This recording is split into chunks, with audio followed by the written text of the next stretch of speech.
नमस्कार दोस्तों, स्वागत है आपका आज के क्लास में। आज का देखिए जो लेक्चर रहने वाला है वो बहुत इम्पोर्टेंट रहने वाला है, क्योंकि देखिए कई सारे यूनिवर्सिटी में एग्ज़ाम चालू हो चुका है। एमजेसी 3 का, यानी कि आपका सेमेस्टर 3 का एग्ज़ाम चालू हो चुका है और कई सारे यूनिवर्सिटी में अभी चालू होने वाला है। कई का तो डेट आ गया है, कई का नहीं आया है। तो जो आप लोग जिस भी यूनिवर्सिटी से हो, तो सबके लिए यह वीडियो है, सबके लिए इम्पोर्टेंट है, क्योंकि सबका सिलेबस सेम ही है। तो आज हम करने वाले हैं बीए सेमेस्टर 3 के हिंदी का जो एमजेसी पेपर है, या फिर एमआईसी या एमटीसी में जिस भी बच्चे का हिंदी पेपर है, उसका हम यूनिट 1 कंप्लीट कर लेंगे। और जिससे आपका बहुत सारा क्वेश्चन आने वाला है एग्जाम में, इसीलिए आप लोग ध्यान से देखिएगा। और सबसे लास्ट वाला क्वेश्चन सबसे ज़्यादा इंपॉर्टेंट रहने वाला है आज का, जो कि ज़्यादा चांस है कि अब की बार पूछ दे, इसीलिए वीडियो को अंत तक जरूर देखिएगा, ठीक है। चलिए शुरू करते हैं। तो सबसे पहले हमको पढ़ना क्या है, तो आपको पता होगा कि हमको सिलेबस वाला वीडियो डाल दिए थे, उसमें हमको क्या पढ़ना है, हिंदी साहित्य का इतिहास पढ़ना है। उसमें कौन सा काल पढ़ना है, आधुनिक काल के बारे में पढ़ना है, हिंदी साहित्य का इतिहास का आधुनिक काल। और उसमें भी सबसे पहला यूनिट जो है, सबसे पहला यूनिट है भारतेंदु एवं द्विवेदु युग का। सबसे पहला यूनिट हम लोग का क्या है, भारतेंदु युग एवं द्विवेदु युग। तो एक एक करके हम सबको देखेंगे और सभी यूनिट को सॉल्व करेंगे, ठीक है। तो चलिए शुरू करते हैं। सबसे पहला क्वेश्चन है कि सबसे पहला है कि आधुनिक काल के पृष्ठभूमि, मतलब आधुनिक काल की पृष्ठभूमि कैसी है, किस पर आधारित है, तो यही सब है। तो देखिए सबसे पहले क्या है कि हिंदी साहित्य का आधुनिक युग 1850 ईस्वी के बाद कई सामाजिक, राजनीतिक और सांस्कृतिक परिवर्तनों के कारण विकसित हुआ। तो देखिए उस समय आप लोग को जिस समय मतलब जिस समय की जैसे सिलेबस बता रहे थे, उसमें बताए थे कि आधुनिक काल के बारे में पढ़ना है। और उसमें सबसे पहला बताए थे काल विभाजन के बारे में, तो कोई काल विभाजन कैसे हुआ।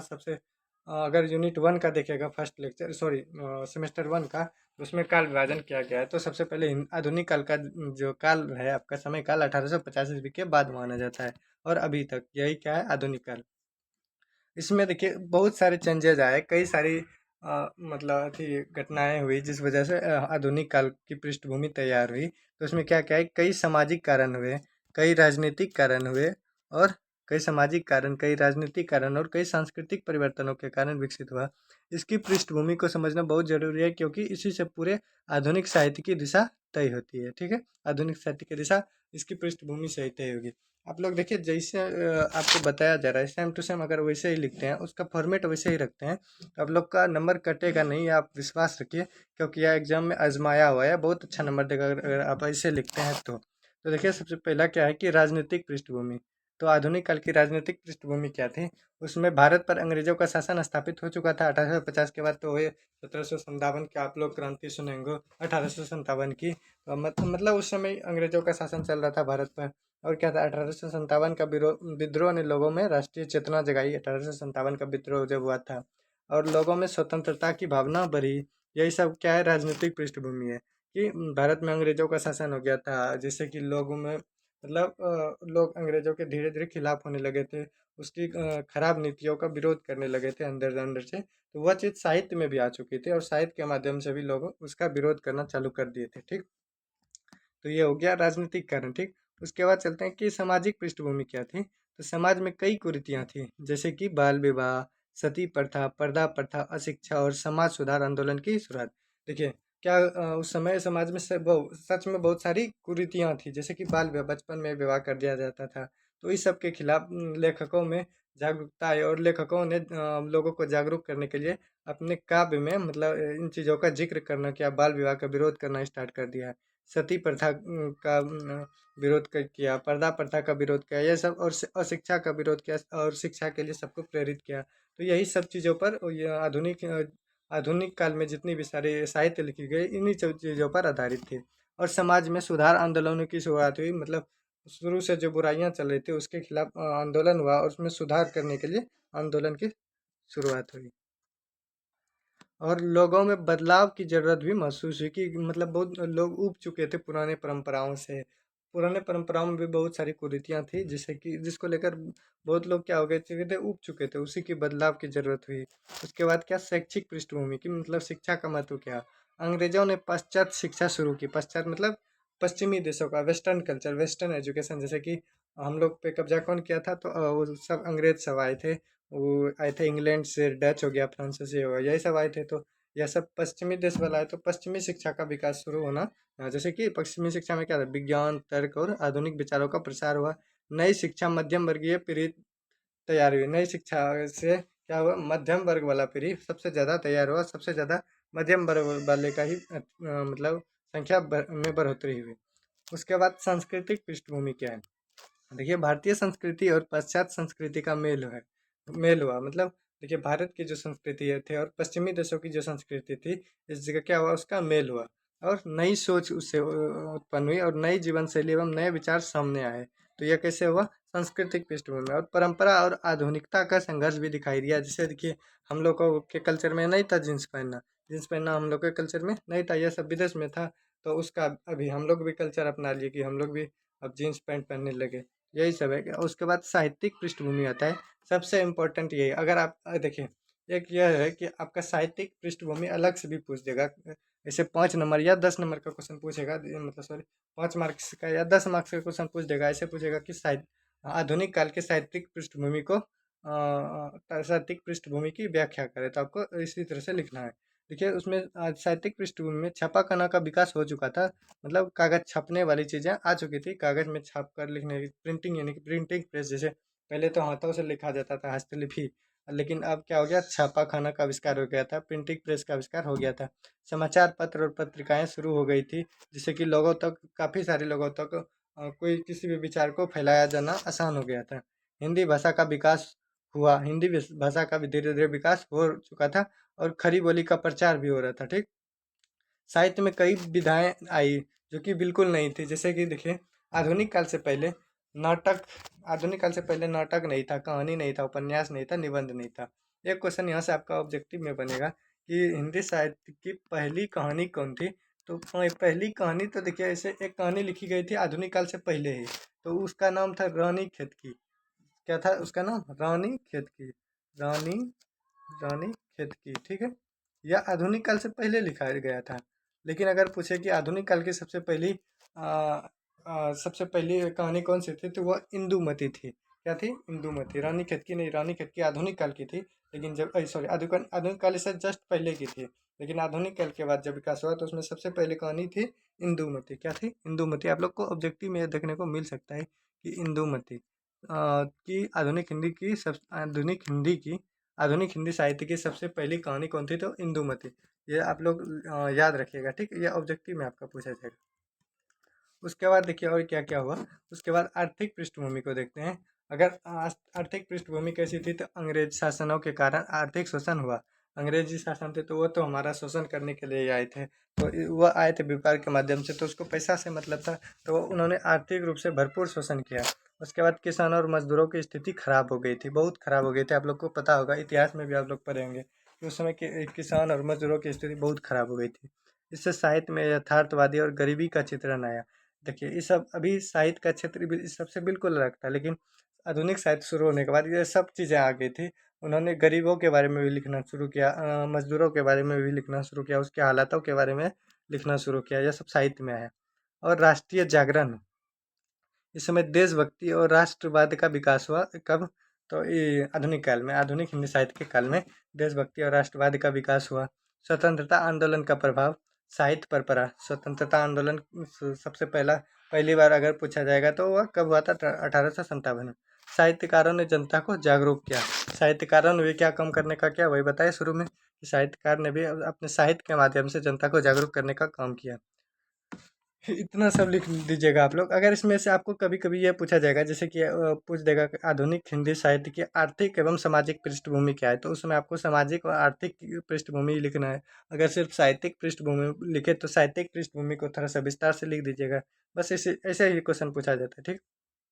उसके बाद लेकिन सबसे इम्पोर्टेंट चीज़ कि लास्ट में निष्कर्ष आप लोग जरूर लिखिएगा, क्योंकि निष्कर्ष से लिखने के बाद किसी भी क्वेश्चन मतलब आंसर का लेवल बहुत अच्छा हो जाता है, जिससे कि एग्जामिनर भी खुश हो जाता है और वह नंबर बहुत बढ़िया देता है, मार्क्स बहुत अच्छा देता है। तो इसीलिए आप लोग निष्कर्ष लिखना मत भूलिएगा।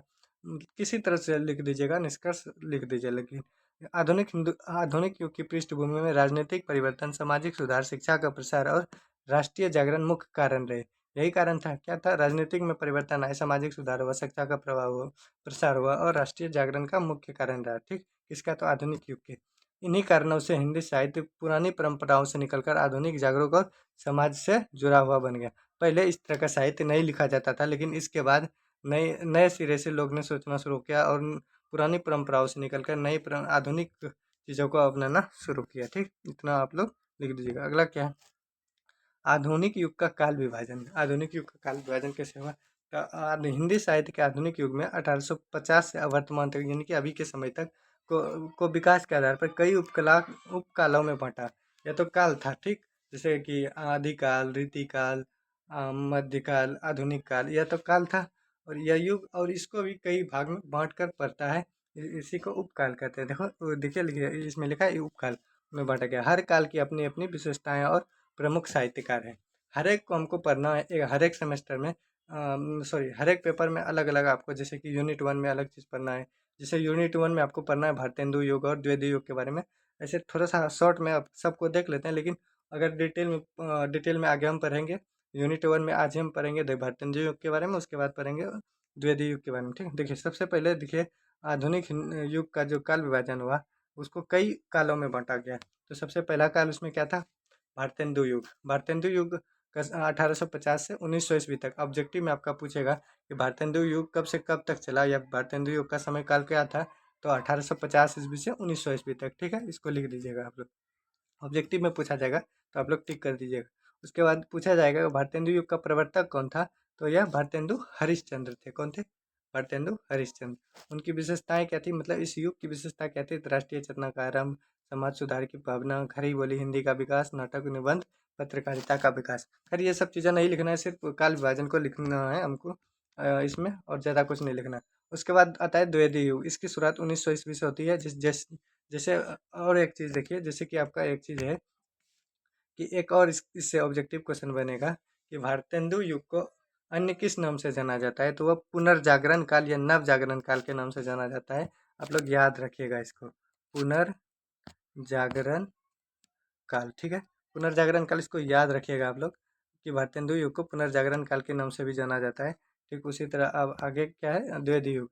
तो द्विवेदी युग का सबसे जो प्रमुख लेखिका है वह महादेवी प्रसाद वर्मा। इसका समय काल क्या है, 1900 से 1920। ऑब्जेक्टिव में आपको यह पूछा जाएगा 1900 से 1920 ईस्वी। ठीक है, समय काल आप लोग खुद से याद रखिएगा बहुत, क्योंकि यह पूछा जाता है। ठीक है, और एक चीज़ क्या है कि द्विवेदी युग को सुधार काल के नाम से जाना जाता है। सुधार जागरण काल। अगर पूछे पुनर्जागरण या नव जागरण काल, तो वह भारतेंदु युग, लेकिन सुधार काल वह द्विवेदी युग हो जाएगा। ठीक है, उसके बाद आता है छायावाद युग। कौन सा युग, छायावाद युग। छायावाद युग 1920 ईस्वी से शुरू होकर, जैसे कि द्विवेदी युग खत्म होगा, वहाँ से क्या शुरू हो जाएगा, छायावाद युग। 1920 से लेकर 1936 तक चलेगा छायावाद युग। इसके प्रमुख कवि कौन कौन से होता है, जयशंकर प्रसाद, सुमित्रा नंदन पंत, सूर्यकांत त्रिपाठी, निर्मला महादेवी वर्मा। अगर आपको ये सब ऑब्जेक्टिव में पूछा जाएगा कि बताइए कि, जैसे ऑप्शन दे दे, क्वेश्चन दे देगा कि सुमित्रा नंदन पंत किस युग के कवि माने जाते हैं या कवि है, तो ऑप्शन 4 तो दे देगा आपको, द्विवेदी युग, भारतेंदु युग, छायावादी युग या प्रयोगवाद युग।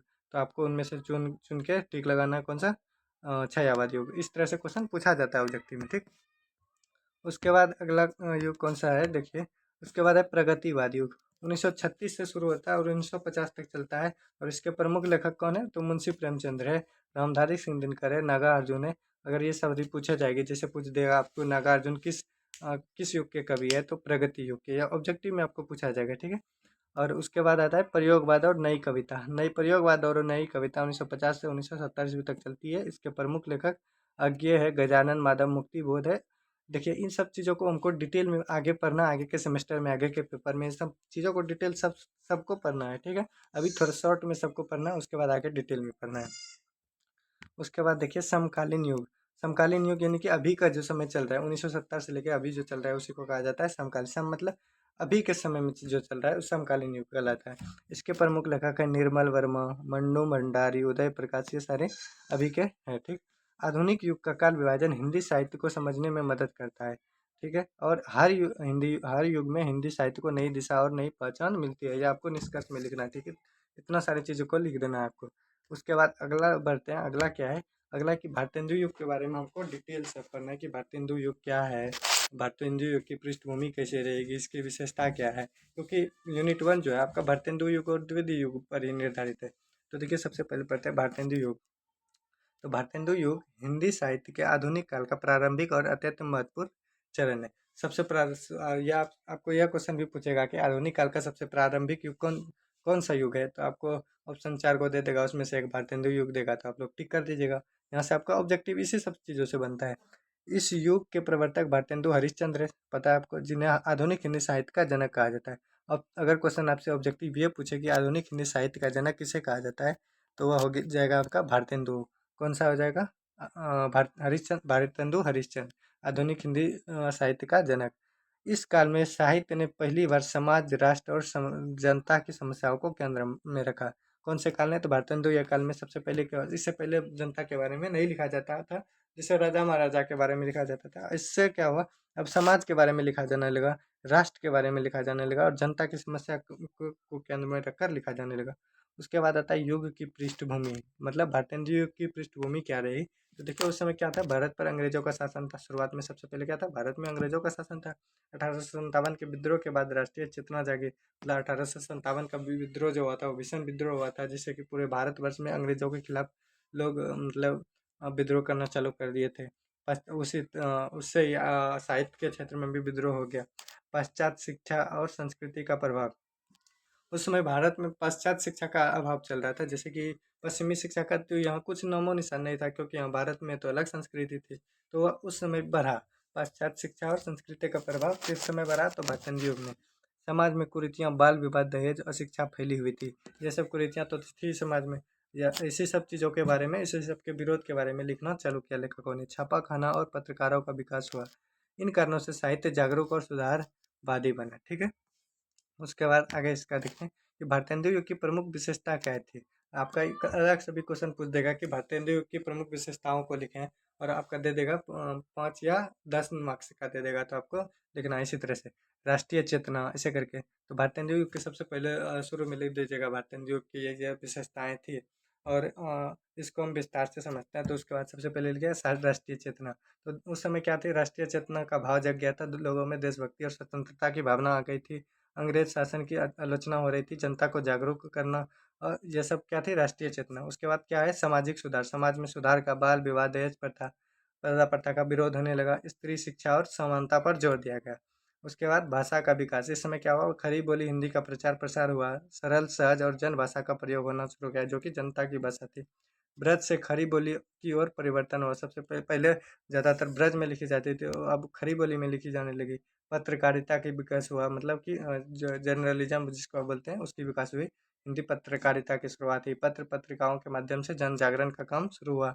उसके बाद नई साहित्यिक विधाओं का विकास हुआ, जैसे कि नाटक, निबंध, कहानी, आलोचना का विकास, साहित्य को आधुनिक रूप मिला। देखिए एक क्वेश्चन और यहाँ से सब्जेक्टिव में पूछेगा कि आधुनिक काल को गद्य काल क्यों कहा जाता है। देखिए इससे पहले गद्य नहीं लिखा जाता था, इससे पहले पद्य ही लिखा जाता है।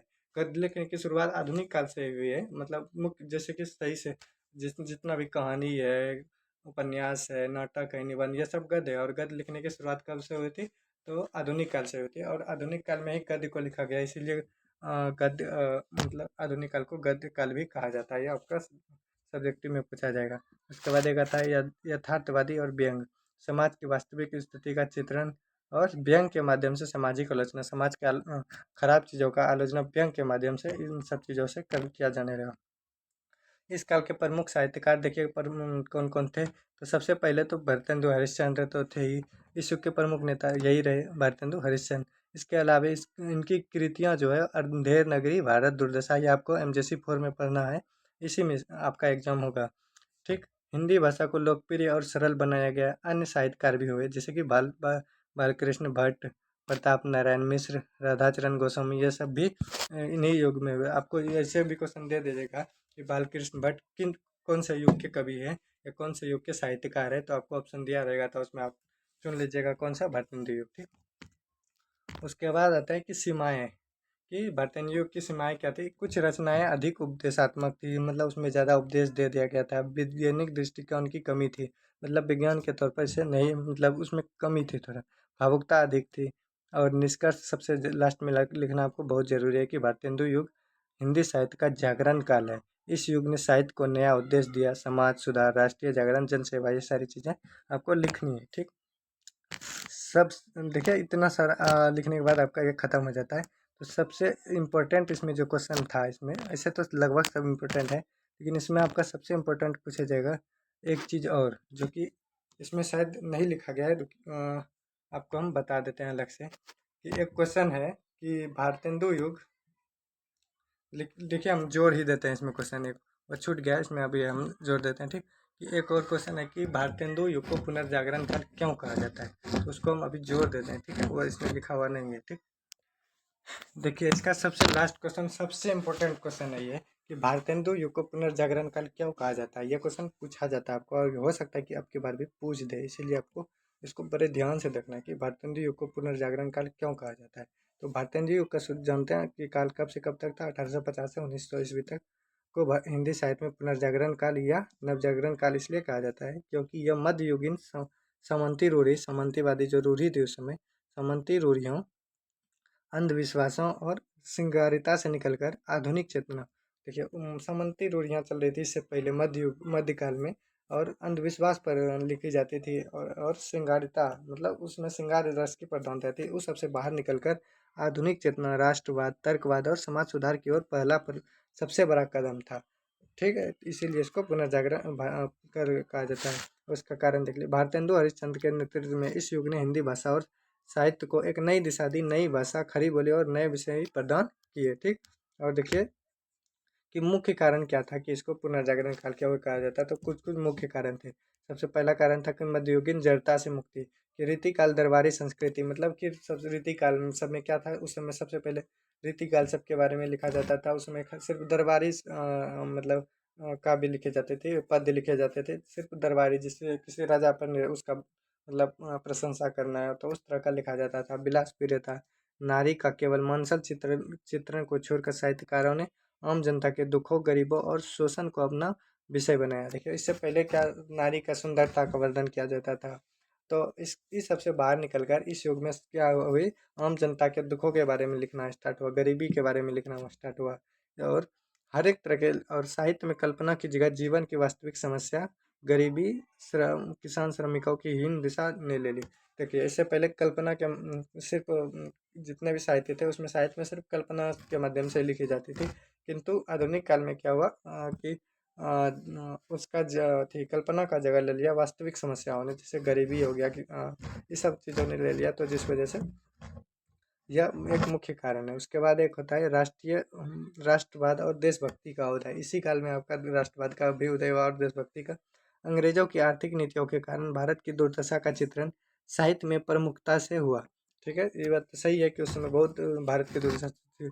स्वदेशी का महत्व समझाने के लिए साहित्यकारों ने भारतेंदु युग में ही जागरण शुरू किया, कि मतलब उन्होंने क्या किया, तो लोगों तक आवाज़ पहुंचाने के लिए, लोगों को समझाने के लिए, उन्हें यह बताने के लिए कि स्वदेशी का क्या क्या महत्व है, क्या अधिकार है, तो उन्होंने एक मतलब नया जागरण की शुरुआत की।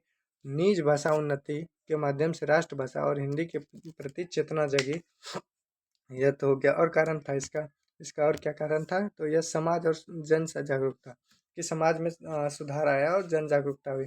साहित्य का प्रमुख उद्देश्य केवल मनोरंजन नहीं, इससे पहले से साहित्य को केवल मनोरंजन के तौर पर देखा जाता था, बल्कि समाज सुधार बन गया पहले, लेकिन अब क्या हो गया, उसका माध्यम समाज सुधार हो गया। बाल विवाह, छुआछूत, विधवा विवाह और स्त्री शिक्षा जैसी कुरीतियों पर तीखे प्रहार किए। तो इन सारी चीज़ों पर लिखना स्टार्ट हुआ किस काल में, तो भारतेंदु युग में, ठीक है। हिंदी गद्य की विकास हुआ, इस समय क्या हुआ, हिंदी गद्य का बहुत सारा गद्य का विकास हुआ, इससे पहले गद्य नहीं लिखा जाता था, तो इस युग में हिंदी गद्य, निबंध, नाटक, उपन्यास, कहानी कहानी सॉरी कहानी का जन्म काल था। ब्रज भाषा की जगह खड़ी बोली गद्य की मुख्य भाषा बनी, जिससे ज्ञान का प्रसार आसान हुआ। तर्क और विज्ञान, देखिए क्या हुआ, हिंदी गद्य का मतलब आसान भाषा में अगर बोले जाने लगे तो इससे लोगों को ज़्यादा समझ में आने लगा। और क्या, तर्क विज्ञान और आधुनिक सोच का विकास हुआ, पुरानी रूढ़ियों से निकलकर बाहर की प्रेरणा ने ले लिया हिस्सा। तो इन सब चीज़ों से इन्हीं सब चीज़ों के कारण भारतेंदु युग को क्या कहा जाता है, तो भारतेंदु, ये आपको निष्कर्ष में लिखना है, यहाँ छूट जाएगा। इन्हीं सब कारणों से भारतेंदु युग को पुनर्जागरण काल कहा जाता है, आपको यह लास्ट में इतना सा लिख देना है, ठीक है। आपका सब आज का सबसे इम्पोर्टेंट क्वेश्चन यही था, इससे बहुत सारा ऑब्जेक्टिव भी बनेगा आपका, और सब्जेक्टिव तो बनेगा ही बनेगा। इसीलिए आप लोग इस वीडियो को मतलब ज़्यादा से ज़्यादा शेयर कीजिए ताकि आपके दोस्तों तक भी पहुँचे। और यहाँ से आपको देखिए हर एक सेमेस्टर का तैयारी कराया जाएगा, एग्ज़ाम से जस्ट पहले तक आपका पूरा क्लियर हो जाएगा। इसीलिए आप लोग चैनल को सब्सक्राइब कर लीजिएगा, ठीक है। और वीडियो को पसंद आए वीडियो तो उसको लाइक भी कर लीजिएगा, ठीक है। मिलते हैं अगले वीडियो में, यूनिट 1 का ही कंप्लीट करा देंगे, उसमें द्विवेदी युग। आज के लिए इतना ही, तब तक के लिए धन्यवाद।